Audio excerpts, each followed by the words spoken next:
España, mes 5 tras el estado de alarma. España, 15 de agosto de 2020.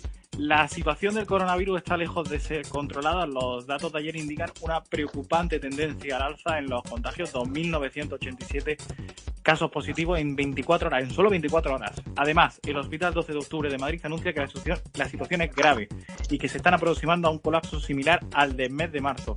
El Instituto de Salud Carlos III fecha en finales del mes de septiembre el colapso del sistema sanitario, lo que provocaría un nuevo confinamiento total.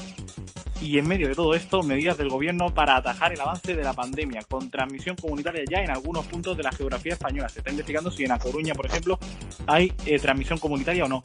Son 11 medidas y 3 recomendaciones que son aprobadas en unanimidad por las comunidades, que van a ser las encargadas de ponerlas en marcha. Entre esas medidas, la prohibición de fumar en la vía pública si no se puede mantener la distancia mínima de 2 metros.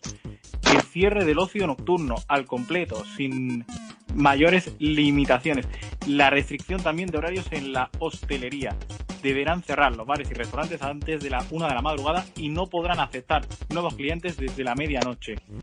Y por eso aquí estamos. Queremos conocer cómo va a ser tu futuro, cómo está cambiando tu vida, cómo puede llegar a cambiar esa vida. Análisis y detalle de la situación del coronavirus en España, a medio camino entre la segunda ola o lo que puede ser la réplica de la primera, con una incógnita por el camino que es la que ahora mismo domina el debate. ¿Habrá un nuevo confinamiento?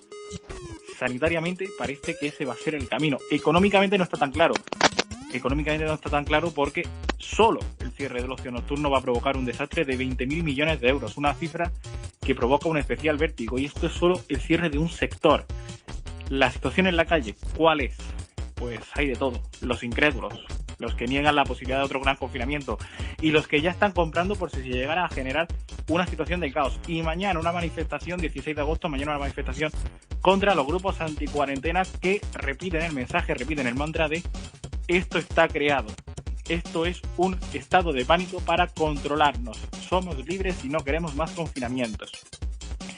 Y ahora nos enfrentamos a un enemigo que ya conocemos, que nos debería imponer más miedo del que nos impone y del que podríamos volver a enfrentarnos a un potencial destructivo de especial magnitud. La sensación es que nuestra prudencia ha cerrado por vacaciones. Se acumulan las estampas de lo malo, de lo imprudente, de lo irresponsable. Imágenes que hubiéramos llegado a entender en marzo, pero que ya es imposible de entender en agosto, porque ya no somos ignorantes, ya somos imbéciles en todo caso. Y ¿sabes lo que nos pasa?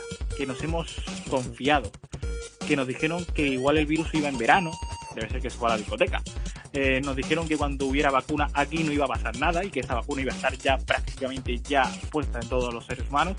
Nos dijeron que aquí no íbamos a pasar nada ya, que ya habíamos salido, que esto había sido un trance, un momento durante la primavera y que ya íbamos a recuperar la normalidad como antes. Y solo hacía falta que nos dijeran algo para que lo hiciéramos mal, que es lo que nos gusta y es lo que estamos acostumbrados. Habíamos dicho que si hacía falta íbamos a volver. Y aquí estamos, así que bienvenidos a la radio, bienvenidos a este gabinete de crisis de Jaque Mate con los datos de ayer. 2.987 positivos en un solo día respecto al día anterior, cuando la subida del día anterior ya había sido especialmente mala. 2.975 subió el jueves, ayer 2.987. En solo una semana se han añadido a los datos del COVID 27.354 personas, con una menor proporción de asintomáticos, lo cual no quiere decir que haya más personas graves, sino que se están haciendo menos rastreos. Y además 62 hospitalizados respecto al día anterior. Eso sí, las UCIs bajan en 5. Antonio de la Lama está con nosotros para analizar estos datos. Hola, Antonio. Hola, buenas tardes. ¿Cómo son estos datos? ¿Cómo valoras estos datos? A ver, aquí hay que tener en cuenta primero un detalle. O sea, a la hora de comparar estos datos con lo que sería marzo-abril, no podemos hacerlo a través del número de positivos, porque obviamente hay el factor de los test que se realizan, que no tiene nada que ver una cantidad en un mes con otro. Entonces, ahora mismo estamos encontrando muchos más casos asintomáticos o leves que antes no se encontraban. Antes solo encontrábamos al principio los graves que acababan en el hospital. Entonces, digamos que lo haremos de comparación para saber dónde estamos. Si un rebrote, una segunda ola, lo que sea, no deben de ser los casos positivos, sino los hospitalizados y los ingresados en UCI. Que en ese sentido, pues como muestran los datos, no es tan grave como parecería por número de casos. Aún así, es cierto que es preocupante y sí está un poco acelerándose esa subida en las UCI, en los hospitales, sobre todo en algunas zonas, pues se habla mucho de Aragón, se habla también ahora de Madrid, que está entrando en colapso, pero eso, lo importante es comparar por hospitalizados, no por casos positivos. ¿Tú crees que nos estamos acercando a una situación parecida a la de marzo, que en una semana se puede llegar a generar una situación tan especial, de tan magnitud como la de marzo? Hombre, de magnitud igual, yo sinceramente lo pongo un poco en duda. Que vamos a lo mejor a una segunda ola, yo creo que probablemente sí. No sabemos si ya, si dentro de un par de semanas, pero segunda ola habrá, sí. Se habló desde el principio, se hablaba de otoño, quizás pues eso llegue un mes antes, pero hombre, yo creo que en misma magnitud no, porque también afectó, por ejemplo, el virus entró en las residencias, que fue donde afectó más, entró en determinados sectores que ahora ya habría más protección, aunque obviamente pues hasta que no haya una vacuna, hasta que no haya una cura, seguirá rebotando y seguirá volviendo el virus. Eso va a ser así. Claro, un poco lo que se dice desde el Instituto de Salud Carlos III es que a finales de septiembre pueden llegar a colapsar los hospitales como ocurrió ya en marzo. ¿Crees que podríamos haber evitado esto con mayores rastreos y con mayores medios? ¿Crees que estamos volviendo a caer en los mismos errores de marzo? Hombre, por supuesto, obviamente, si tuviera más rastreadores sería todo más fácil, sería todo más controlable. Igualmente, también es cierto que ahora estamos hablando muy en términos generales de España, pero también eso hay que focalizarlo mucho en determinados lugares. En marzo, abril y mayo sí estaba más o menos tendido porque incluso en los sitios menos afectados había mucho peligro. Ahora sí está muy focalizado en determinadas zonas de España. Entonces, de cara a, digamos, estas medidas extraordinarias, todo esto sería, digamos, más focalizado. Rastreadores en general, pues claro que faltan. Sobre todo, por ejemplo, ha habido mucha polémica en Madrid, que hizo el amago ese de intentar conseguir voluntarios, ahora después de repente lo privatiza sobre la marcha, mientras la misma empresa ya vaya días pidiendo personal para un cliente de rastreamiento, con lo cual la verdad es que ha sido un desastre en ese sentido. O sea, preferido intentar hacer medidas más laxas en vez de pues, invertir dinero, invertir recursos, contratar arrastradores. Y al final el problema ha sido pues, lo que estamos viendo ahora. Prohibir abrir locales, prohibir cerrar comercios y cerrarlo todo porque no hay rastreadores suficientes para mantener esta situación.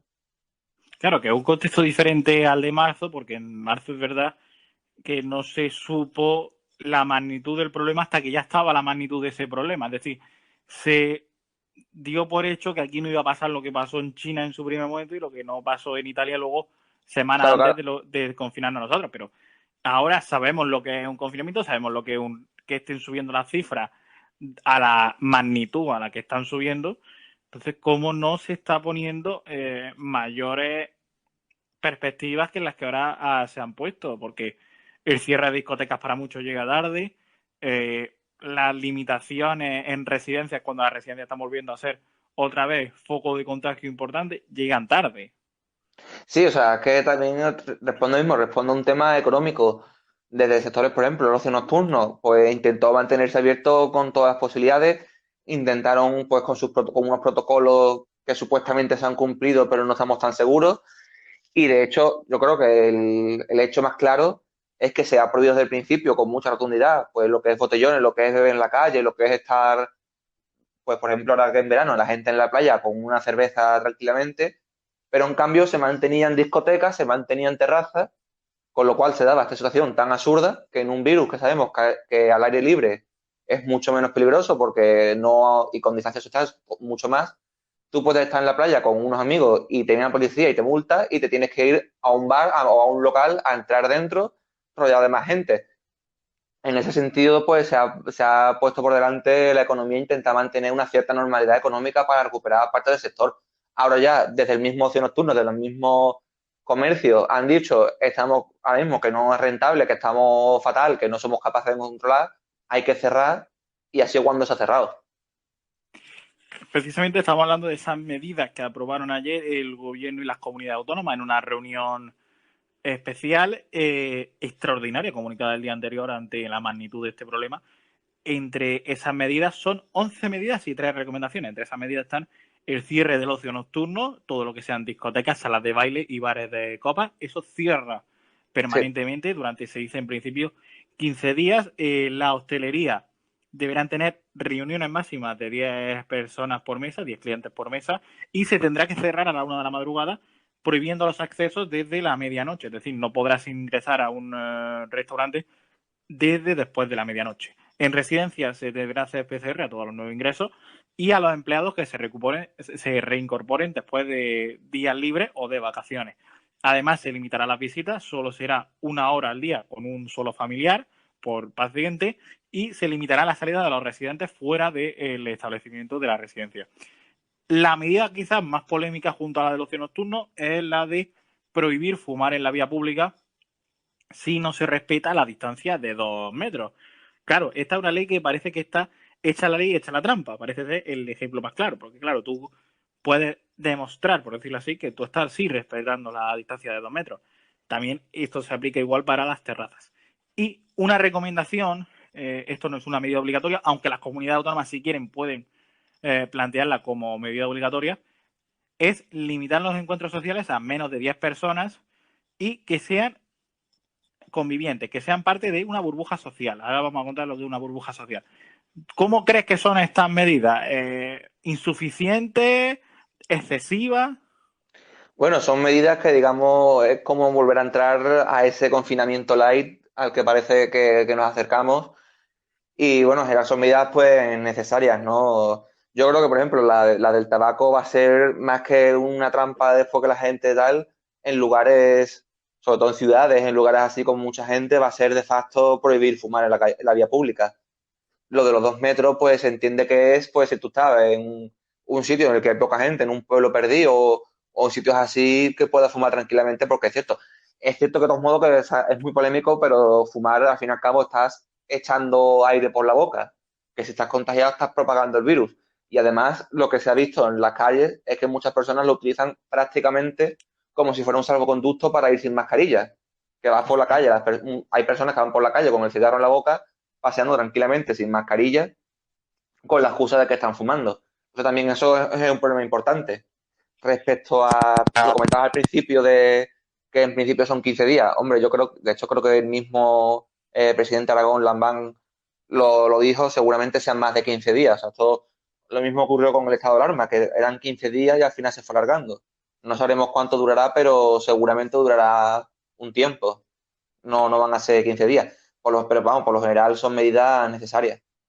Claro, pero ahora el problema es el ocio nocturno, que siempre ha estado en la mira prácticamente desde que se abrió, en la mira como el gran foco de contagio, sea o no verdad, pero mediáticamente ya ha quedado así.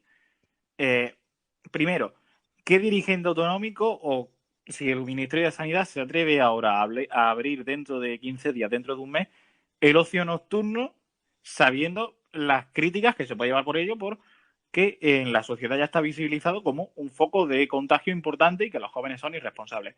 Y segundo, ¿qué local, dando por hecho que se pudiera en su momento, dentro de un mes, dentro de 15 días, qué local se atreve a abrir, a hacer toda la inversión de sacar a gente del ERTE y demás, sabiendo que pesa sobre ello una orden de cierre que puede venir en cualquier momento? Claro, los mismos empresarios son los primeros que quieren esos ERTE, quieren esa ayuda y quieren cerrar porque no pueden manejar la situación, ¿no? O sea, yo creo que en el caso del ocio nocturno va a durar un tiempo, aunque se mejore la situación y se abran otra vez, digamos, se relajen las medidas, yo creo que el ocio nocturno se mantendrá cerrado un tiempo después. Y bueno, lo que decía es muy cierto, hay que poner algo que hay que decir, es un foco mediático incluso más que real, ¿no? Aún no lo sabemos del todo, pero cumple una doble función. Por un lado, tiene esa visión más innecesaria, más superflua del ocio nocturno respecto a comercios o otras cosas, no cumple una necesidad principal y además es algo consumido principalmente por personas jóvenes. Si te fijas, hablábamos todo el tiempo de ocio nocturno en todos los medios de comunicación, pero en cambio no se habla de los trabajos, de las oficinas, del metro en las grandes ciudades por las mañanas, que ahí también seguro que es otro foco importante. Entonces, claro, en este caso el chivo expiatorio es cierto que va a ser siempre el ocio. Claro, un poco también sobre el ocio nocturno ha caído esa sensación de cómo abrimos antes una discoteca que un colegio. Siempre ha estado como mal visto que se abriera tan pronto, por decirlo así, ese ocio nocturno. Sí, sí, o sea, sí es completamente eso, es una medida, una visión mediática, de momento se señaló y se ha ido por el ocio nocturno y se ha convertido, digamos, en esa visión de de la imagen de los jóvenes irresponsables. Bueno, el vídeo aquel que salió famoso del DJ escupiendo el alcohol Sí. al público. Al final es una cuestión mediática de que alguien tenía que estar señalado, alguien tenía que ser el culpable, entre comillas, y la toca a ese sector, que obviamente también pues, tendrá su parte de culpa, es un sector más. Es muy complejo porque tú la discoteca no la puedes mantener con medidas. O sea, podemos entender que en una tienda de ropa, por ejemplo, pues puedes mantener la distancia, puedes reducir el aforo, puedes hacer muchas cosas. En una discoteca, con gente bebiendo alcohol, con ese ambiente festivo, además la gente que irá rezando, es una cosa mm, bastante flagrante en ese sentido. Después de estos meses parados, ha habido muchas personas que lo que han decidido es todo lo que nos han salido este año, todo lo que nos han divertido este año, vamos a divertirnos este mes. Entonces también hay gente que más o menos responsablemente ha dicho, voy a mejor muy de vez en cuando por, digamos, una cierta normalidad y gente que ha dicho, a diario prácticamente estoy allí aprovechando mientras pueda. Entonces esa mentalidad también Claro, influye. en Instagram un poco lo que se ha visto es precisamente que no pasaba nada. Y tú porque no tienes Instagram, pero imagino que lo verás en WhatsApp y en Twitter. Sí, sí, no, y se ve igualmente. Gente sin distancia, gente sin mascarilla, constantemente, porque muchos salían todos los días o casi todos los días. Un poco que tampoco existía esa concienciación por parte de los jóvenes, aparte de que de por sí eh, las discotecas son la antítesis de la distancia social. Claro. Bueno, yo creo que no solamente los jóvenes, sino en general, hemos repetido mucho desde todos los ámbitos el concepto de que somos todos muy responsables, que hemos sido muy responsables, que hemos seguido las medidas y quizá yo creo que no lo hemos hecho tanto o hay algunas cosas que se nos han escapado, ¿no? Porque estamos otra vez volviendo a lo mismo. Igualmente yo creo que de nuevo se pone mucho el peso sobre la gente joven, sobre el ocio, sobre el tal, pero volvemos a lo que hemos dicho al principio. Lo que falta no es que la gente tome más medidas también, lo que faltan han sido rastreadores que ante el mínimo foco puedan controlarlo, porque de hecho se ha visto que en lugares que no se han visto muy afectados, yo mismo por ejemplo, que yo vuelvo aquí, ha habido muy pocos casos, en sitios pequeños se ha controlado fácilmente, porque a poco que tengas algún rastreador y manejes un poco fácil usarlo. En lugares más grandes, por ejemplo, en Madrid, en Barcelona, por ejemplo, en Aragón, en el barrio de las Delicias, que con esa concentración de gente que parece ser que hay, al no haber rastreadores, no se ha podido controlar esa situación. Entonces, claro, es cierto que a la gente le falta responsabilidad, pero ojo, el peso principal es la administración que no ha puesto rastreadores o que no ha preparado medidas para contener esos brotes, porque lo hemos dicho alguna vez, tú no puedes mantener un año a la gente encerrada en su casa sin consumir y sin nada, porque uno, se vuelve loca y dos, se hunde la economía del país. Entonces, obviamente la gente tiene que hacer un poco de mínimo de vida normal. A partir de ahí y que no hay cura, tienes que hacer algo. Yo siempre se ha hablado de que en Andalucía, Almería y Huelva han sido siempre, durante el estado de alarma incluso, las que menos contagios han registrado, pues también porque son las Sí, que menos población tienen. Y además lo hablábamos, y yo que soy en Almería, ahora en Almería está disparado los contagios al momento de que está habiendo el doble, el triple de contagios diarios que había durante lo peor del sí. estado de alarma. Entonces, a mí no me sorprende en cierta parte porque era lo que yo le decía un poco cuando me preguntaba a mejor familia o amigos, ¿por qué está rebrotando esto tanto si aquí no somos tantos? Y un poco porque ahora la gente está suelta en la calle, o sea, en estado de alarma estaba la gente en su casa encerrada y que esté suelta la gente se ha visto que no se puede confiar demasiado en la madurez de muchos. No se puede considerar en la inteligencia, no se puede confiar en la inteligencia de muchos. Y aparte de esto sumado a un ayuntamiento aquí de Almería que no ha tomado ninguna medida prácticamente. Entonces, yo creo que esa mezcla es bastante explosiva. Un poco la irresponsabilidad de la gente, que es una parte muy importante, pero también la falta de capacidad de los ayuntamientos Sí. y de las comunidades autónomas. Hombre, en este caso, como sanidad es, digamos, competencia autonómica, Quizá tendría mayor peso la Junta que el Ayuntamiento de Almería, pero sí, los datos de Almería son horribles. De hecho, tengo aquí delante el último informe, el de ayer de la Junta, Ujú. y Almería, en el número de hospitalizados, de 142 que hay en toda Andalucía, Almería tiene 55. La siguiente es Málaga con 27.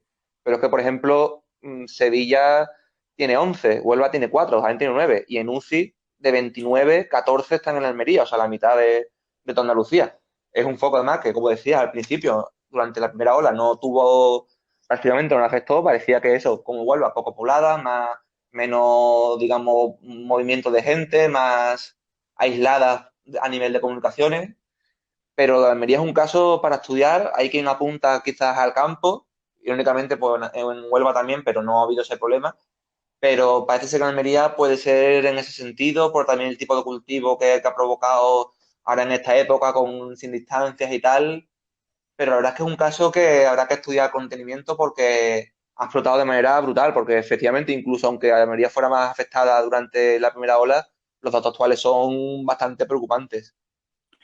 Un poco también, en Almería también hay que decir que en Mojácar, por ejemplo, el gran foco de Almería al principio fue Mojácar, ahora ya se ha extendido más por toda la provincia y era de esperar por otra parte, pero fue Mojácar y fue discotecas, fueron discotecas en Mojácar, por ejemplo, los dueños de las discotecas cuando saca la noticia a La Voz de Almería días antes del rebrote, diciendo, en estas discotecas no se está haciendo bien y no se está Sí, guardando las distancias y no se están guardando los protocolos. Los dueños de las discotecas, y así lo documentan los periodistas de Algo de Almería, llegaron a amenazar a los periodistas de muerte, porque decían que le estaban perjudicando los negocios. Luego se ve que efectivamente los periodistas llevaban la razón. Eh, También en Almería lo que pasa también en la capital, y yo te hablo por la capital, es que la limpieza no se ha tomado en serio, la desinfección no se ha tomado en serio. Ahora, cuando ha llegado agosto, es cuando se ha empezado a desinfectar en profundidad muchos barrios, una vez de lo que pasó tras el estado de alarma, que sí, en el estado de alarma sí se sí, desinfectaba más, con más común, pero se están desinfectando además solo los barrios que están cerca de la playa. Hablo de, para el que viva en Almería lo conocerá, Vega de Acá, Zapillo, o sea, solo se está desinfectando lo que se ve, lo que parece que se ve que es la zona de costa. claro.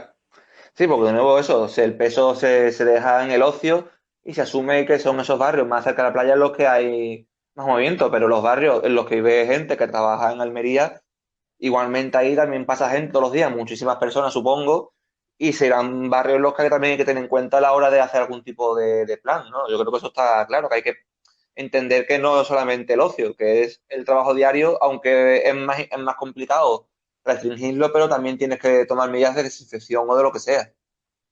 Sobre el ocio nocturno integramos en este momento a nuestra compañera Ángela. Hola Ángela, Hola Carlos, ¿qué tal? ¿qué tal? Bienvenida. ¿Qué opinión tienes sobre este papel del ocio nocturno en los rebrotes?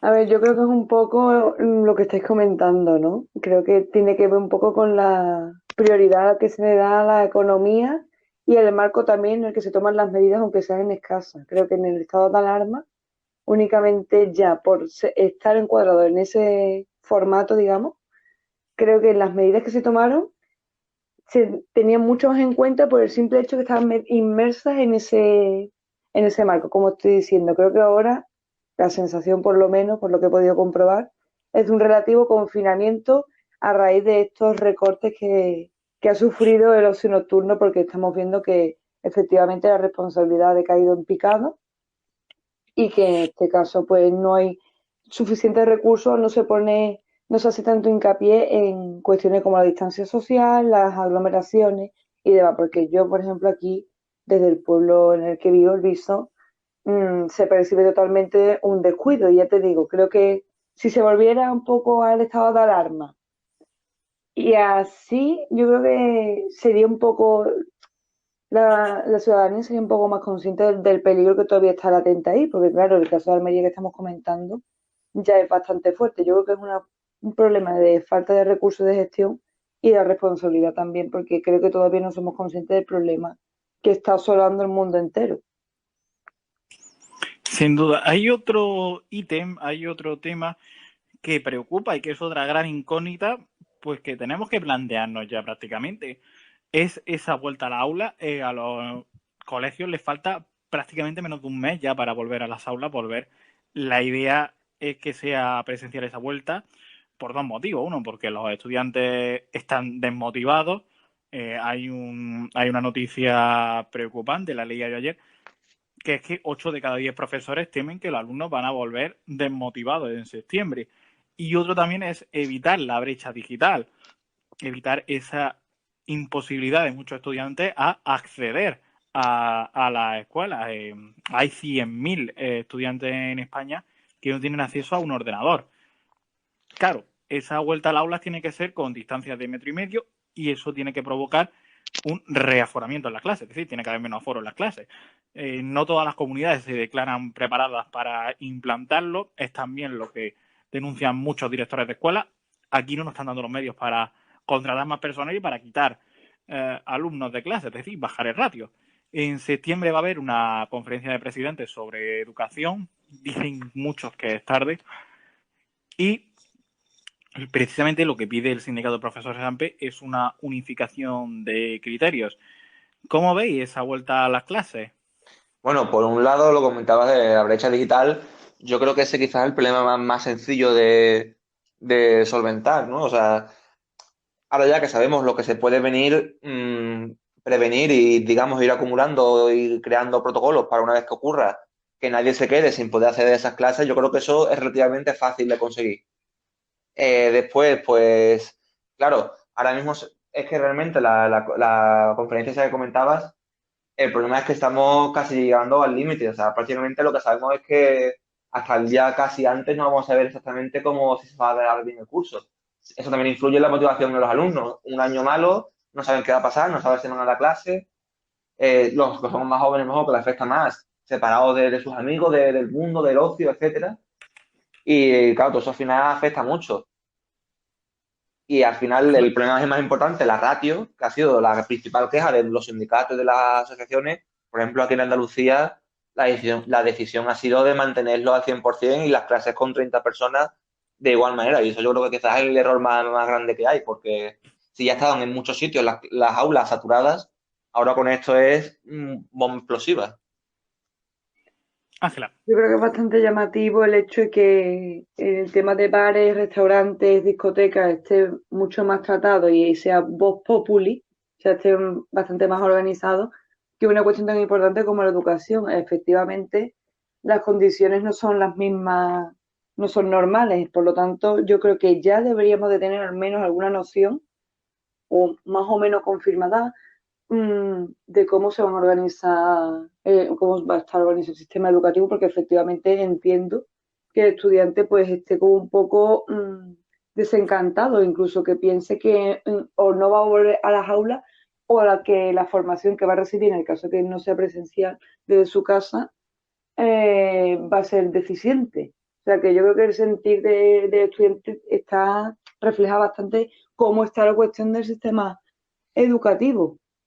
Yo creo que se debería ya de ir modificando ciertas cosas e informando poco a poco de cómo se va a realizar, porque lo que no puede ser es que el país educativamente esté parado, porque eso evidentemente es un desencanto a nivel, yo creo que a nivel general, no solamente del estudiante, del profesor, de lo que es la organización, sino creo que dice mucho de un país el hecho de que no tengamos cómo afrontar el COVID desde el punto de vista educativo. ¿Creéis que van a abrir la aula de manera presencial en el mes de septiembre? Pues, hombre, hace a lo mejor un par de semanas te habría dicho, yo creo que en principio sí. Hoy quizá parece que la idea que se refleja, que quizá no tanto, pero yo creo que en principio el plan es intentar abrirla. O sea, yo creo que dependerá de cada comunidad, pero por lo menos aquí en Andalucía, el plan yo creo que es abrirla 100%. Quizás en lugares como Aragón o Cataluña, Madrid, quizás se pueda plantear empezar online, pero digo, yo creo que en la mayoría de las comunidades la idea va a ser intentar abrir. A ver, Ángela. mi deseo es que sí, por el tema de que la atención no es la misma, no es la misma calidad, no es el mismo contacto, el formato es totalmente distinto. Yo confío en que sí. Ahora lo veo bastante complicado, pero creo que se debe hacer un esfuerzo extra para que todo sea de una relativa normalidad, ¿no? Este término que siempre hemos llevamos desde febrero, marzo utilizando esta nueva normalidad. Claro, un poco lo que pasa es que los niños más pequeños, tú no puedes tener a un niño de 8 años pegado 4 horas a una pantalla de ordenador todos los días porque el niño acaba harto, o sea, no acaba harto de estar viendo a un señor hablándole por una pantalla de ordenador. Eh, a nivel de universidad tampoco puedes tirar igual porque, por ejemplo, las carreras de ciencia necesitan prácticas de laboratorio, que hablo carreras de medicina, por ejemplo, otras carreras necesitan sus prácticas y tienen que ser presenciales. O sea, el sistema educativo tampoco está todavía preparado para estarse primero un segundo cuatrimestre o un final de curso en online y ahora volver a abrir las aulas también online. Bueno, claro, porque también está diseñado, por ejemplo, lo que decía de las prácticas, está diseñado para ser presencial y con actividades.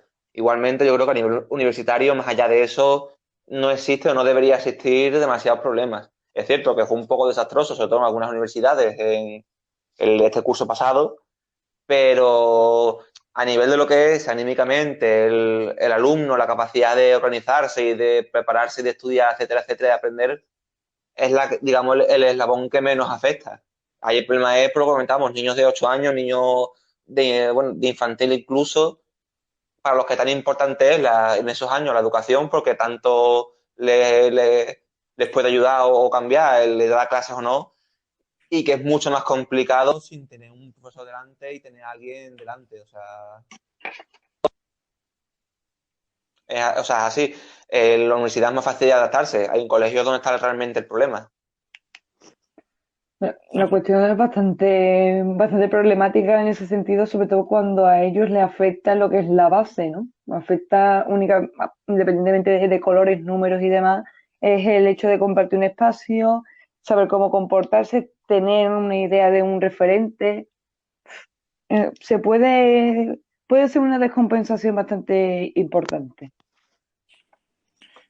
Es una medida, lo que ocurre en la aula es que afecta al fin y al cabo a 8.200.000 alumnos en nuestro país.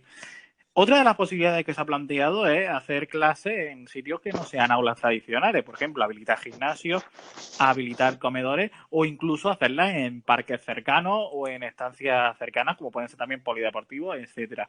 ¿Lo veis viable?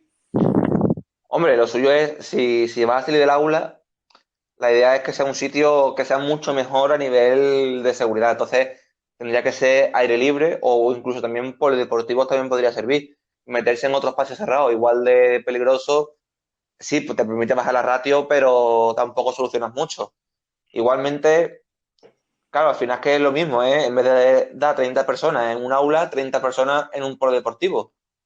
Es menos malo, pero sigue siendo una solución insuficiente. La solución tiene que ser bajar la ratio, contratar profesores y bajar la ratio. Y así es lo que se va pidiendo desde hace mucho tiempo, lo que supuestamente se debería haber hecho, pero en vez de bajar la ratio en estos últimos años, lo que ha ocurrido ha sido que ha subido incluso más y en colegios que tenían un 25 personas, ahora tienen 25, 30 alumnos en aula y eso es completamente inviable incluso en normalidad porque ahora se pone mucho el foco porque, digamos, hay un riesgo sanitario, pero en condiciones normales una clase con 25 o 30 alumnos es un desgaste brutal para el profesor, es imposible llegar a todo y al final es un servicio, digamos, que no se puede dar con todas las garantías.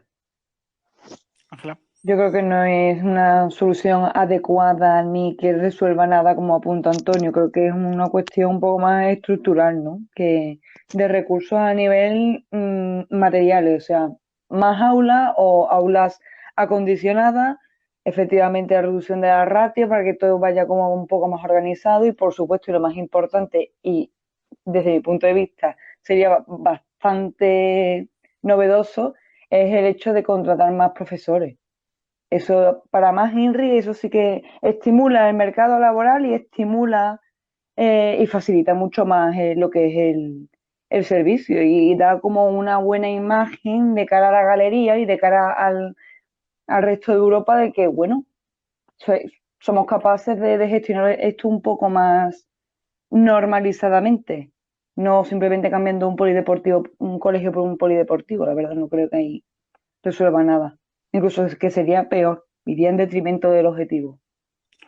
pero polideportivo igual no, pero yo creo que esto puede ayudarnos a cambiar un poco, a reformar la educación, porque sí es cierto que ahora vemos el hecho de estar 6 horas en una clase, lo vemos como algo incluso que deseamos o anhelamos precisamente porque nos lo han quitado. Pero sí es cierto que, a ver, motivante para el estudiante, especialmente cuando no eres de universidad o cuando estás en el instituto o en el colegio, motivante para el estudiante estar 6 horas encerrado en una clase precisamente no es. Entonces yo creo que esto también puede ayudarnos un poco a cambiar y a que los estudiantes aprendan un poco a manejarse o a aprender desde un entorno más cercano, como puede ser un parque o como pueden ser sitios más cotidianos a lo que es la vida real y al mundo en el que se van a acabar desenvolviendo. Hombre, eso es un poco, sería más peligroso, más complicado. Primero porque en cierta manera implicaría, digamos, que las clases tuvieran muchas más excursiones al año, ¿no? Por decirlo así de una manera que entendamos todos. Eso ya entraña riesgos por nivel de seguridad, supuestamente como que es un peligro que los niños salgan porque el responsable es el profesor, entonces ya es un peligro para el colegio.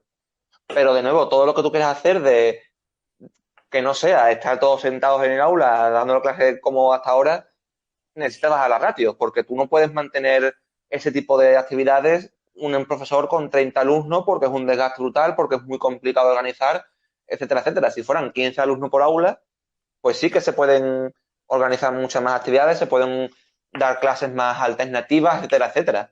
Al haber tanta gente, tantos alumnos, tienes que tirar por ese modelo más clásico. Claro. Yo Ajá. creo que, bueno, sí, estoy de acuerdo contigo, Carlos, porque creo que una remodelación no solamente estructural, sino también mental de este caso el alumno esté en el curso que esté, yo creo que es necesaria para que si se enfrenta a un entorno que normalmente siempre ha sido el cotidiano y ve que es diferente, a lo mejor toma conciencia de que realmente ese problema al que no le da tanta importancia como es el COVID, se da cuenta que es mucho más importante que el hecho de salir a la calle y no ponerte una mascarilla. Esto por un lado. Y por otro lado, creo que la saturación a la que están expuestos el personal educativo es bastante importante y es una cosa a tener en cuenta, porque evidentemente eso va a repercutir no solamente en el profesor o profesora a nivel individual, sino en el alumnado. Y todos sabemos perfectamente, como ha dicho Antonio, y es cierto, en el caso de que ocurra alguna negligencia o haya un rebrote, en el caso de que un profesor se lleve a un grupo de niños a un parque y ocurra algo inesperado, creo que eso va mucho más en detrimento. Entonces, yo creo que no. Hay que apelar mucho, creo, a la idiosincrasia también del ciudadano medio español también. Perfecto. Vamos a comentar algo rápido ya porque enseguida vamos a tener esa entrevista que comentábamos al principio con José Martínez Olmos, que fue secretario general del Ministerio de Sanidad durante la otra gran epidemia que nos ha afectado en estos últimos años junto al ébola y ahora toda esta crisis grande del coronavirus, que fue como fue la gripe A. Entonces es interesante conocer a una persona que gestionó esa gripe A. Vamos a comentar una de las medidas que se ha puesto en práctica en otros países y que ayer ella parecía apelar a ella, parecía decantarse por implementarla aquí en España, de momento con recomendaciones. La puso en práctica Nueva Zelanda, hablamos de la burbuja social, y digamos que significa extender el círculo de contactos que tú tienes durante una cuarentena, que al fin y al cabo las personas con las que convives, extenderlo a un grupo que sea reducido, pero que sea un poco más amplio. En ese grupo pueden entrar familiares más cercanos, pueden ser los abuelos, pueden ser primos, o amigos, amigos cercanos, algún grupo de amigos, por ejemplo, de 3 amigos o 4 amigos, y de ahí genera una burbuja, es decir, generar un grupo aislado, por decirlo así, de población, que sean de máximo 10 personas, y lo que permitiría que sería que si alguien se contagia dentro de esa burbuja, ese virus queda en la burbuja, es decir, no sale y se impide la transmisión comunitaria. Nueva Zelanda de momento lo ha adoptado con éxito. De hecho, hasta hace unos días llegó a estar 100 días sin nuevos contagios de COVID-19. Hay otros países que también lo están intentando implementar. No sé si vosotros aquí veis que sería probable implementarlo. pues, o sea, dependerá de la voluntad de la administración, ¿no? Pero, hombre, está claro que yo creo que así, al menos debería ser así, de intentar de un país a otro, si funciona, intentar copiar, intentar ver qué pueden adaptar, qué se puede hacer y qué no, ¿no? Yo creo que hay que intentar aprender de la experiencia de los demás países, porque al final estamos todos en la misma situación, más o menos. Ángela. Sí, yo creo que el modelo que implementó en su momento y que ha implementado Nueva Zelanda creo que es bastante llamativo por el simple hecho de la efectividad que ha tenido. Y entonces creo que hay que actuar un poco como por imitación, ¿no? O al menos cada propuesta que se haya hecho en otros países, si esta no ha salido del todo bien, replantearla, porque a lo mejor no es totalmente efectiva, pero podemos aportar algo nuevo. Creo que, bueno, que junto, yo creo que ayer el ministro Salvadorilla instaló un poco del pánico, porque ya te digo, he podido percibir que las medidas tanto del cierre de ocio nocturno como la limitación del tabaco en la vía pública y esto de las burbujas sociales como un modo de contención, creo que ha sido interpretado como un relativo confinamiento, pero creo que es necesario para poner un poco un muro ante esta dispersión generalizada y la burbuja social de todo lo que fue anunciado me parece un buen método. Claro, yo la verdad es que lo veo una muy buena medida, pero muy complicada implementarla, y más cuando esta medida puede ir, por ejemplo, dirigida a muchos jóvenes, también que quedan con grandes grupos de amigos y con muy diferentes grupos de amigos, es decir, que un día quedan con un grupo y otro día quedan con otro. Limitar a esos jóvenes, incluso cuando no es una obligación ni siquiera, es algo que recomienda un ministro de Sanidad, yo lo veo bastante complicado de implementarlo, por lo menos ahora mismo. Bueno, sí, en principio puede ser complicado, pero también digamos que aporta hasta cierto punto una especie de obligación moral, aunque sea muy complicado de controlar si lo se está cumpliendo o no, ya por lo menos a la gente le dejas el mensaje de que tiene que ser así y habrá gente, la mayoría se supone que digamos tendrá otra perspectiva a la hora de reunirse, a la hora de hacer quedadas y esas cosas. Entonces, aunque obviamente es imposible prácticamente de controlar, que a menos que haya un confinamiento total, sí, yo creo que al menos crea una cierta conciencia en la sociedad de, oye, hay que tener cuidado que estamos otra vez volviendo a esta situación. Uh-huh. Yo Ángela, ¿algo para cerrar? creo que hay una palabra que da mucho pánico, y ya lo he comentado en varias ocasiones a lo largo de todos los programas en los que hemos tratado el COVID, cómo se ha afrontado, que es el tema del control. Creo que el mensaje de ella fue un mensaje que se queda escaso porque creo que falta ese control relativamente liviano, quiero decir, no estoy hablando de una vigilancia estricta, ni muchísimo menos, pero sí que es bueno que sean ese tipo de mensajes para refrescar aquellas memorias que estén un poco resecas y no entiendan la situación que con la que estamos conviviendo y con la que, como dice Fernando Simón, nos va a tocar convivir y aprender a convivir con ella. Pues hasta aquí llegamos con este análisis, pero este no es el cierre del programa, porque enseguida va a estar con nosotros el secretario general del Ministerio de Sanidad durante el gobierno de Zapatero, José Martínez Olmos, que ahora también es, por cierto, analista del programa de La Sexta Rojo Vivo. Con él vamos a analizar todo lo que tiene que ver con estos rebrotes y cómo va a ser nuestra vida a partir de septiembre. Una entrevista muy interesante, la verdad.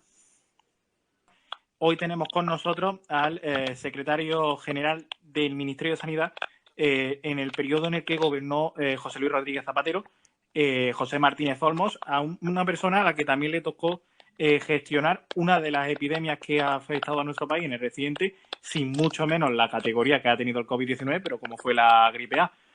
¿Cómo está? Buenos días. Hola, buenos días. Gracias por la invitación. Bueno, ¿cómo valora? Yo creo que la primera pregunta es obligada. ¿Cómo valora las medidas tomadas ayer por el Ministerio de Sanidad en colaboración con la comunidad autónoma? Bueno, yo creo que son medidas necesarias, adecuadas a la causa más prevalente de los brotes que hemos tenido a lo largo de las últimas semanas.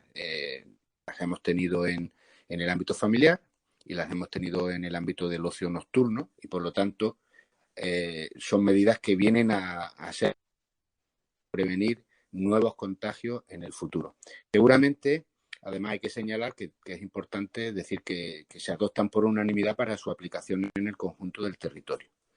Y también hay que decir que seguramente sean necesarias nuevas medidas en el futuro, porque si no surge en efecto a lo que tiene que ver con la diseminación comunitaria que tenemos en comunidades autónomas como Cataluña, Aragón, País Vasco, Navarra o Madrid, pues seguramente habría que tomar otro tipo de decisiones. Pero estas medidas adoptadas son necesarias y van a ser útiles, como acabo de comentar. ¿Cree que el ocio nocturno se debería haber cerrado con anterioridad? Bueno, es que hacer una gestión de una pandemia como esta no es fácil, de pronóstico, de saber cómo van a evolucionar las cosas. Es decir, parte de las razones por las que la incidencia aumenta en un territorio determinado está vinculada fundamentalmente al comportamiento de las personas, ¿no? Nosotros, la única forma que tenemos en la actualidad de prevenir el contagio es hacer garantía de que usamos la mascarilla siempre, tenemos un adecuado higiene de manos y mantenemos la distancia de los 2 metros. Eso es imposible al 100%. Y en determinados sectores y en determinados momentos y en determinados espacios garantizar estas medidas no es pronosticable. No sabemos cómo va a ser en Granada, cómo va a ser en Madrid, cómo va a ser. Podemos ir, digamos, siguiendo el número de casos para ver si tenemos que actuar. Lo que se ha visto es que ha habido una reacción diversa en cada territorio según sus circunstancias epidemiológicas y según también la intensidad del compromiso de las instituciones autonómicas, y que no ha sido suficiente. Visto a posteriori, se puede decir que se podía haber actuado antes, desde luego. Yo vengo haciendo manifestaciones públicas e incluso escribiendo artículos con otros colegas y pensamos que hace tiempo se debían de haber adoptado, pero no es fácil tampoco gestionar una pandemia en la que buena parte de lo que suceda es menos de lo que hagamos los ciudadanos, ¿no? Podemos tener todas las medidas necesarias, puede tener los mejores centros de salud, pero si luego las personas no terminamos de eficaz en la aplicación de las medidas, pues nos vamos a encontrar que puede haber incidencias, ¿no? Y por lo tanto es inevitable que haya a veces respuestas, y esto no pasa solo en España, que podrían haberse adoptado antes, ¿de acuerdo? Pero como resulta que muchas de estas respuestas requieren también afectar a sectores económicos y tan importantes como la salud, cuando la puede garantizar, también es que haya posibilidad de desarrollo económico, pues eso explica por qué no es fácil acertar en cuál es el momento exacto de tomar decisiones. También me acompañan en la entrevista mis compañeros Ángela y Antonio, que tienen más preguntas. Hola, buenas. Hola, ¿qué tal? A ver, Ángela, primero. Sí. No, yo lo que quería preguntar es qué diferencia más allá de científicamente existe entre este virus y al que usted se enfrentó en su momento, que fue la gripe A. ¿Qué diferencia? ¿Qué podemos extraer de él como lecciones? Son las dos pandemias. La gripe A y esta son una pandemia, que significa que es la extensión de una enfermedad por todo el mundo. ¿De acuerdo? La gripe A fue una pandemia. Son parecidos también en el hecho de que el virus de la gripe A, como ahora pasa con el coronavirus, proviene de un animal que fue capaz de infectar a la especie humana y de ser capaz de ya pasar de persona a persona. Parecidas también en que la transmisión era transmisión respiratoria, aunque en este caso del coronavirus además hay una transmisión aérea, quiere decir que no solamente la transmisión respiratoria significa que tenemos que estar muy cerca para contagiarnos unos de otros en lo que son las excreciones que salen de nuestras vías respiratorias, pero cuando hay también vías aéreas que esas excreciones se pueden mantener en el ambiente durante un tiempo, sobre todo en espacios cerrados, y nos podemos contagiar de ellas. No haría falta estar cerca de otra persona para contagiarse. En eso se diferencia. Pero a efectos de la gestión de la pandemia, fue una alerta sanitaria internacional como esta, la que hubo con la gripe A, declarada por la Organización Mundial de la Salud, que obliga a aplicar una normativa, unas leyes que se llaman Reglamento Sanitario Internacional, que obligan a los países a adoptar una serie de decisiones, ¿vale? Las dos son enfermedades nuevas. Gripe es una enfermedad conocida, pero al ser un virus nuevo, una versión del virus de la gripe, es una enfermedad nueva. Esta también es una enfermedad nueva, por un coronavirus nuevo. Hay otros coronavirus también, infecciones respiratorias. Entonces, cuando tenemos una enfermedad que se expande por el mundo, que es fácil de y por lo tanto es una pandemia, que es fácil de contagiar entre las personas, que es una enfermedad nueva y que puede producir una alta tasa de mortalidad por la gran afectación de las personas, la alerta sanitaria es parecida. El temor y la necesidad de adoptar decisiones es parecida. ¿Cuál es la diferencia entre la gripe A, que ya la podemos valorar retrospectivamente desde el año 2009 con 10 o 11 años de diferencia y de análisis, con respecto al coronavirus? Pues la gran diferencia es que la gripe A fue evolucionando con el paso de las semanas hacia una cierta benignidad. Al principio fue mucho más grave y evolucionó hacia una cierta benignidad que probablemente se deba a que la inmunidad y la respuesta inmunitaria del ser humano fue capaz de ir modulando al virus, que fue cambiando y se fue haciendo mucho menos dañino, ¿de acuerdo? Eso no está pasando hasta ahora con la COVID-19.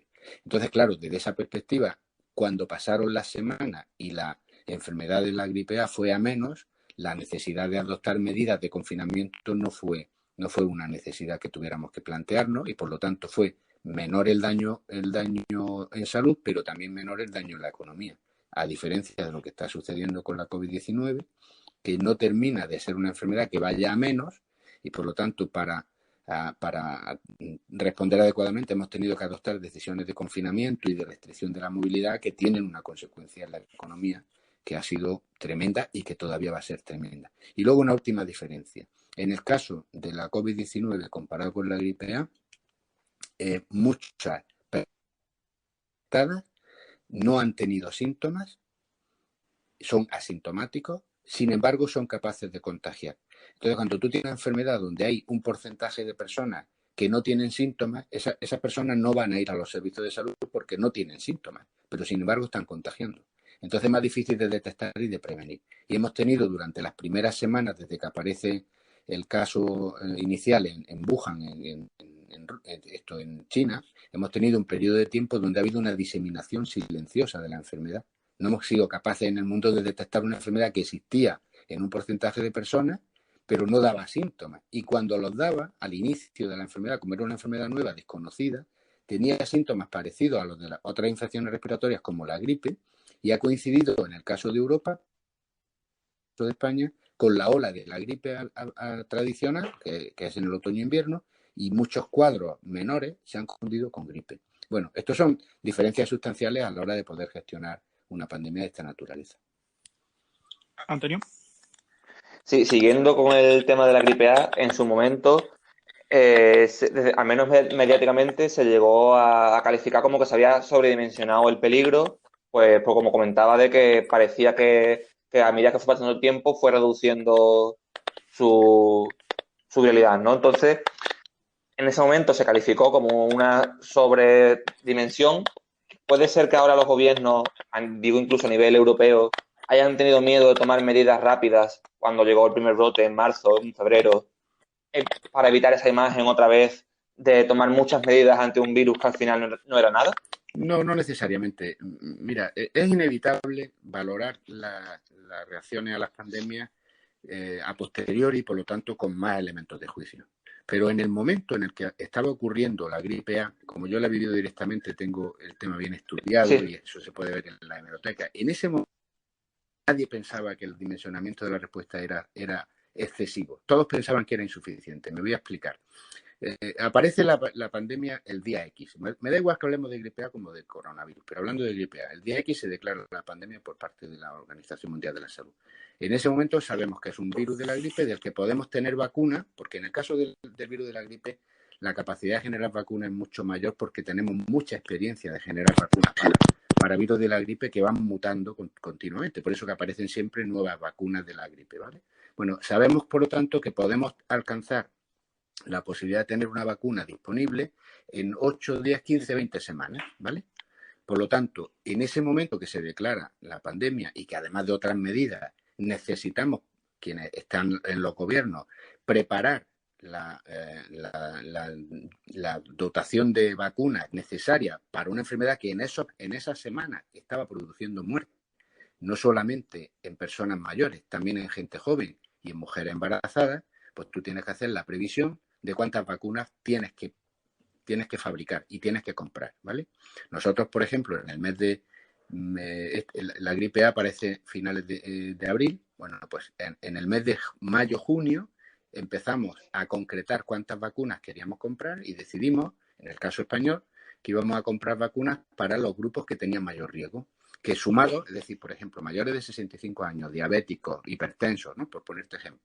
Pues eso da un número de personas y a nosotros nos daba un número de 17 millones de ciudadanos. Bueno, pues cuando estábamos barajando esa situación, todo el mundo quería ser grupo de riesgo. Yo tengo cartas que nos llegaron al ministerio diciendo a los taxistas queremos ser grupo de riesgo, los conductores de autobús queremos ser grupo de riesgo, los docentes queremos... ¿Por qué? Porque nosotros teníamos un enfoque muy de ir a los grupos de mayor riesgo, mientras que había otros países que terminaron comprando vacunas para el 100% de la población. Imagínate en ese momento el debate político sobre por qué en el país de enfrente compran para el 100% y por qué en tu país compras para el 30%.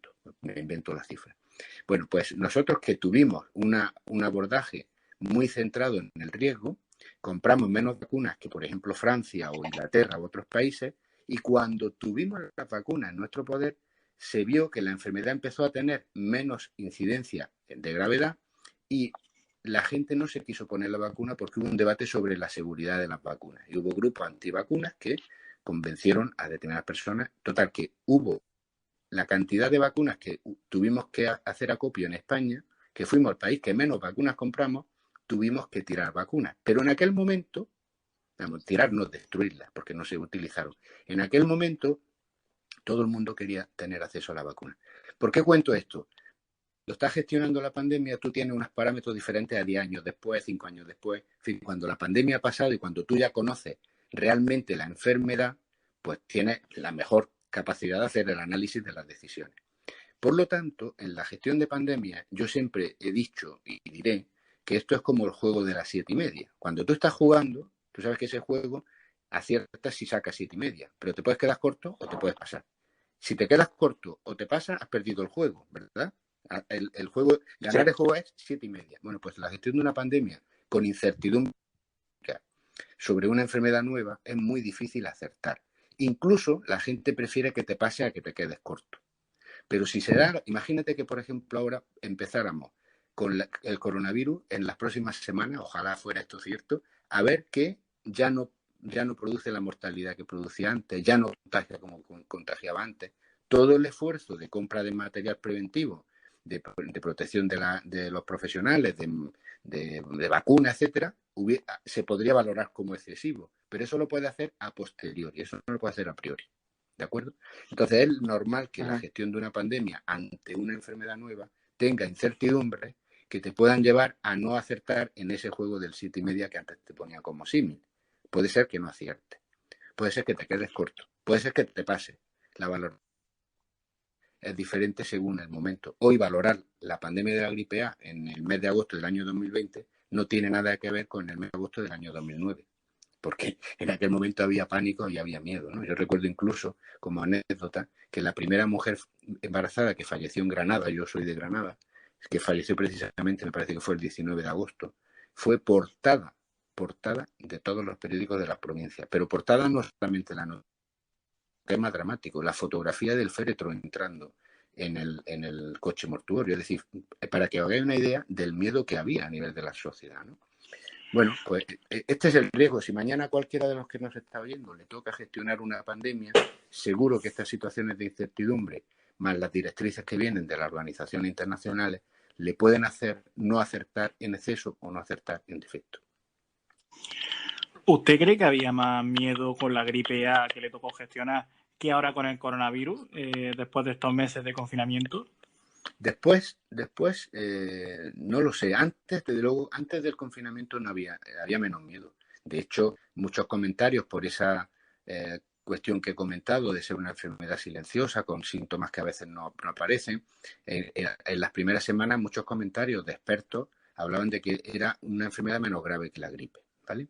Pero cuando luego nos ha venido el tsunami, hemos tenido la incidencia de mortalidad tan grande que ha habido tanto en España como en otros países, y hemos tenido el confinamiento, yo creo, mi opinión, que la gente mayoritariamente es consciente de que estamos ante un reto importante.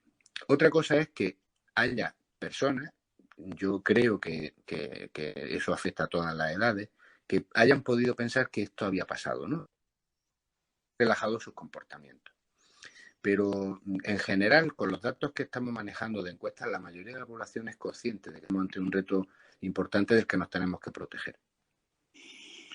El ministro Illa planteaba ayer, no lo planteaba con los mismos términos que se plantean en otros países, pero sí planteaba esa limitación de los encuentros sociales, un poco apelando a lo que fue la burbuja social implantada primero en Nueva Zelanda y que sí ha traído éxito, limitar las reuniones a menos de 10 personas y que siempre sean personas de un círculo más cercano, no necesariamente los convivientes en la misma casa, pero sí de un círculo cercano. ¿Cree que eso es posible implantarlo aquí en España?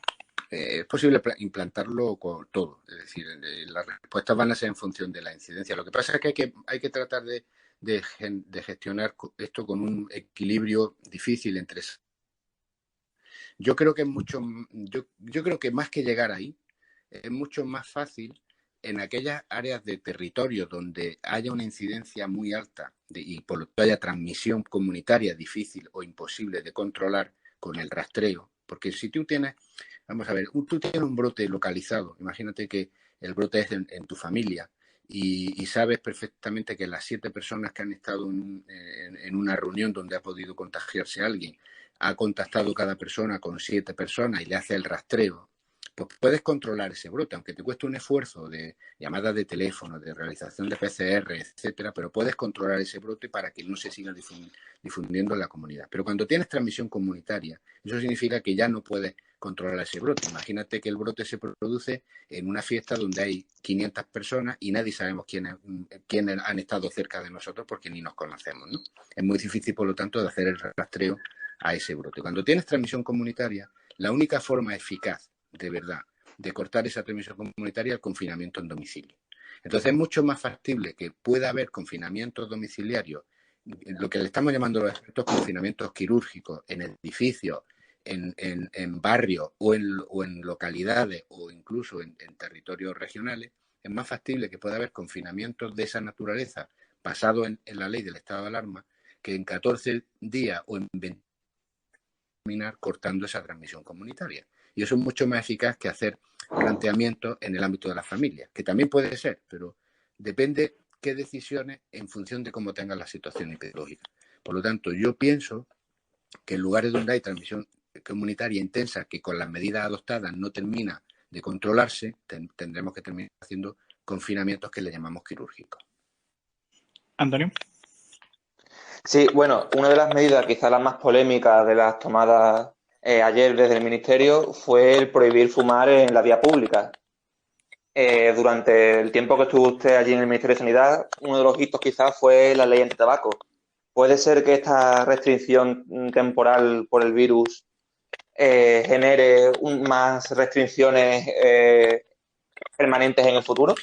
Pues yo creo que no, porque vamos a ver, yo estuve la circunstancia de estar en el Ministerio 8 años con la tramitación de 2 leyes antitabaco, la que impulsó Elena Salgado en el 2006 y luego la que impulsaron Trinidad Jiménez y Lady Pagina en el 2010. Yo como estuve todo el tiempo pude trabajar en esa historia. El enfoque en aquel tiempo era limitar el consumo de tabaco y evitar que el efecto que se sabía que tiene el humo del tabaco en todas las personas, pues, personas que no son fumadores, ¿vale? Entonces, la base legal para poder prohibir el consumo de tabaco, que es una afectación de la libertad de las personas, era el que esa libertad de que yo fumo puede perjudicar la libertad del que no quiere fumar, puede perjudicar la salud de la persona que también adopta en el uso de su libertad y tiene el derecho a no fumar, ¿vale?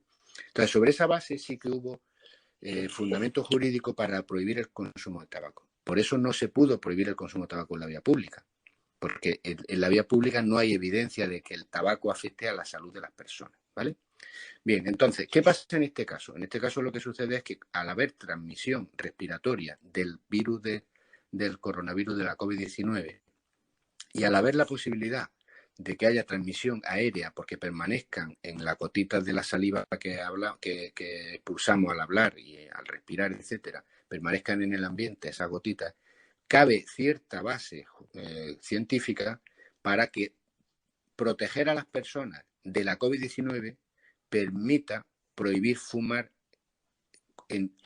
manteniendo distancias mínimas, ¿vale?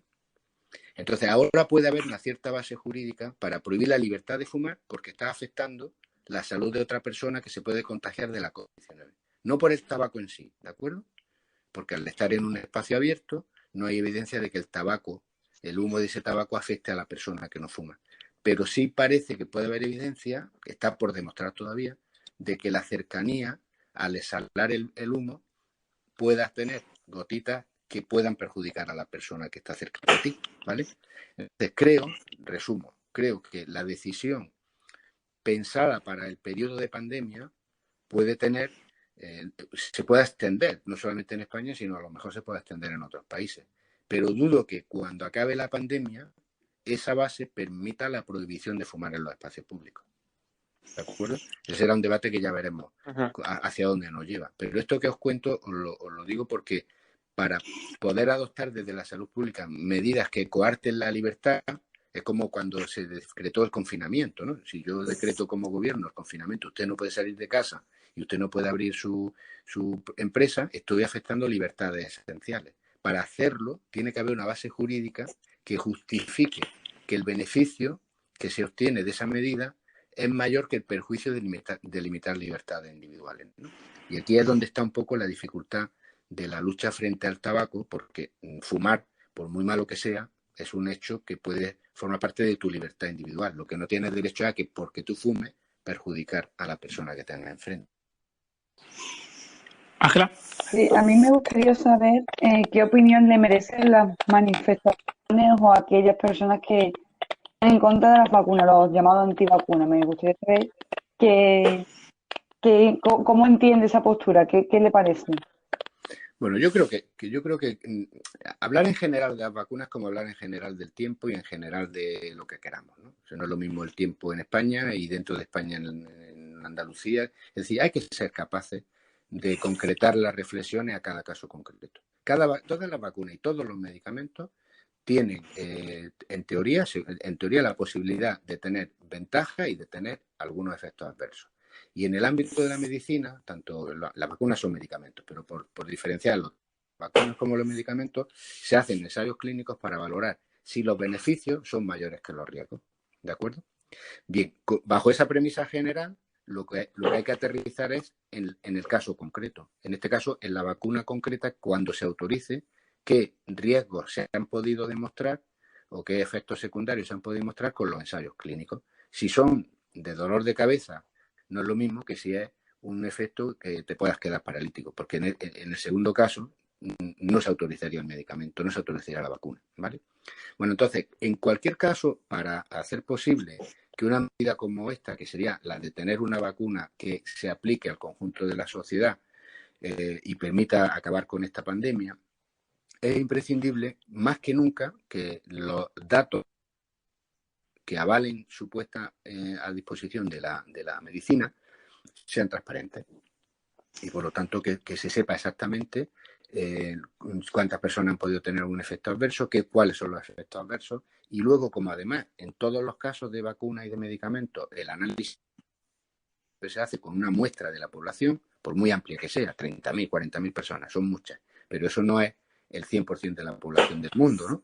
Por lo tanto, siempre con el caso de medicamentos y de vacunas, sabemos que cuando una vez que tenemos razonables evidencias de que puede ser positivo el uso de ese medicamento, de esa vacuna, siempre se hace lo que es la vigilancia farmacológica, que es empezar a observar ya en el caso real, cuando aplica ese medicamento, esa vacuna, si efectivamente aparecen esos efectos adversos en la proporción que se habían observado en el ensayo clínico y si aparecen otros que no hubieran aparecido. Por ejemplo, imagínate que hay un caso por cada 3 millones de personas de un efecto adverso. Cuando tú haces un ensayo clínico con 3.000 personas, con 5.000, con 30.000, con 100.000, la probabilidad que aparezca es baja, ¿no? Pero cuando tú aplicas esa vacuna o ese medicamento al 100% de la población, a millones de personas, pues te pueden aparecer 3 casos. Imagínate que fueran 3 casos por millón, pues te aparecerían 120 casos en toda España, ¿vale? Depende de si son casos muy graves. En ese caso, si vemos que aparecen evidencia de efectos adversos muy leves que no se habían detectado en ensayo clínico, se retira la vacuna o se retira el medicamento. Forma parte un poco del enfoque científico con el que se trabaja. Bien, pues como yo creo que en general la utilización de medicamentos, la utilización de vacunas, la utilización de cualquier técnica médica tiene que contar con la aprobación y con el consentimiento de las personas, salvo razones que pudiera ser obligatorio. En general, yo creo y de hecho la ley protege la libertad de las personas para tomar sus decisiones en el ámbito de la medicina. Yo creo que para que la decisión sea con lo más, digamos, fundamentada posible, hace falta transmitir información con toda veracidad y con toda transparencia. ¿De acuerdo? Ahora bien, imagínate que tenemos la vacuna de la COVID-19 con una buena, en general, respuesta para prevenir, ¿vale? Aunque tenga algún efecto adverso menor, pero que por esa decisión de la gente, el 80% de la gente de un país no quisiera ponerse la vacuna. La decisión que tendría que adoptar un gobierno ante esa hipótesis es si obligar o no obligar a poner la vacuna. ¿De acuerdo? Porque si por el contrario la decisión de las personas de no ponerse una vacuna conlleva que sea el 5% de la población, no es un problema de salud pública, porque la inmensa mayoría de la población estaría protegida, aunque hubiera un grupo de gente que no esté protegida. Es un debate de ética personal y social, ¿no? Es un debate muy interesante. Por tanto, es comprensible que haya gente que tenga sus temores y que tenga derecho a no querer ponerse la vacuna, pero en función de cuál fuera el volumen de la respuesta de no vacunarse, probablemente los países se anotarían decisiones de obligar. En España nunca, desde la democracia, se ha obligado a la vacunación de vacunas. Hemos tenido algún caso puntual concreto en alguna comunidad concreta, algún barrio concreto, donde han intervenido los jueces y han obligado a la vacunación, ¿vale? Pero en general la política de vacunaciones en España ha sido voluntaria, basándose en tratar de, con campañas de información, hacer posible que la ciudadanía entienda que vacunar a los niños, porque en general suelen ser vacunas infantiles, aunque no son la única, pues protege de muchas enfermedades. Y ha sido la base de hacer posible que la incidencia de enfermedades infecciosas, que eran de enorme trascendencia en los años 60 y 70 del siglo pasado, pues prácticamente están desaparecidas. Y sobre las vacunas, precisamente hablamos de estas antivacunas, ¿qué les dice a los que creen que el coronavirus es una enfermedad o inventada o provocada para intentar controlar a la población? Incluso hay los que dicen que la vacuna va a llevar un chip casi para controlar a las personas. De hecho, mañana hay una manifestación de los anti-cuarentena y del anticoronavirus que ha apoyado Miguel Bosé, entre otras figuras. Pues ¿Qué opinión le merece? Desde mi punto de vista, yo creo que eso no tiene fundamento. Creo que esta es una pandemia que se origina por un coronavirus que pasa a la especie humana, una zoonosis, y que le estamos dando la respuesta que la ciencia le puede dar. Yo no creo en ese tipo de... O sea, no solamente es cuestión en general de no creer en conspiraciones, ¿no? Sino que en lo concreto, con los datos disponibles, se sabe que este es un virus que estaba en los animales. Se sabe que este es un virus que ha sido capaz de pasar a la especie humana, como suele pasar en la historia de la humanidad, que muchas de las enfermedades que hemos tenido en la especie humana han pasado de animales a hombres, que se llaman zoonosis, y eso se ha estudiado en ciencia, en veterinaria de toda la vida también, ¿no? Yo no creo que eso tenga ninguna base. Yo respeto que cada persona considere oportuno y se manifieste por lo que considere oportuno, pero creo que eso no tiene ninguna base. Y yo creo que ya para cerrar esta entrevista hay una pregunta interesante porque usted al fin y al cabo gestionó, fue un alto cargo de sanidad durante bastantes años. Si hoy le llamara el ministro de Sanidad Salvador Illa o incluso Fernando Simón pidiéndole un consejo, ¿qué le diría? Bueno, es que un consejo depende. Si el consejo fuera ¿qué falta por hacer? Bueno, yo solamente yo diría una cosa. Yo creo que en una pandemia con una enfermedad nueva, aunque ya conocemos más cosas que al inicio, pero sigue siendo una enfermedad nueva. Fijaros que todavía empezamos a conocer algunos efectos secundarios del coronavirus que se están manifestando a medio y largo plazo en personas que han pasado la enfermedad. Es decir, sigue siendo una enfermedad nueva, aunque conozcamos más cosas. Que afecta a todos los países, que tiene un impacto en la economía tan importante, ¿no? Y que ahora mismo, hasta que no tengamos una vacuna eficaz o un tratamiento eficaz lo único que vale son restricciones más o menos intensas de la movilidad, ¿vale?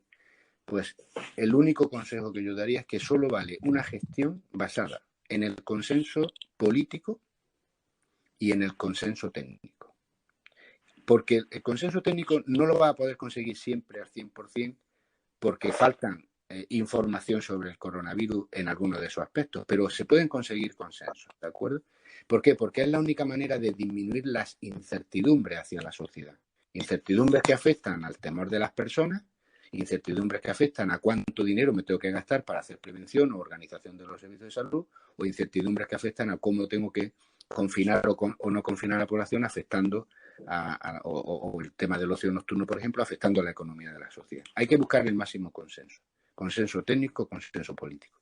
Y eso en cada país tiene su fórmula. En el caso del sistema descentralizado, el consenso político es en el Consejo Interterritorial. O sea, ayer, por ejemplo, se adoptaron decisiones, alguien puede no estar de acuerdo, como es lógico, como todo, pero fueron unánimes, ¿vale? Entonces eso te da una fuerza importante. Y el consenso técnico es que esas decisiones tengan el máximo apoyo de la sociedad científica y de las organizaciones científicas. También en ese consenso hay que meter a los pacientes y a la ciudadanía, ¿de acuerdo? Pero es el único consejo que se puede dar. Es como una hoja de trabajo. El cómo concretarlo va a depender en cada momento de cómo esté la situación, ¿vale? Pues José Martínez Olmos, secretario general del Ministerio de Sanidad, muchas gracias. Pues gracias a vosotros. Un placer. Hasta el próximo programa. Hasta entonces, sigan disfrutando de la radio. Muchas gracias por escucharnos.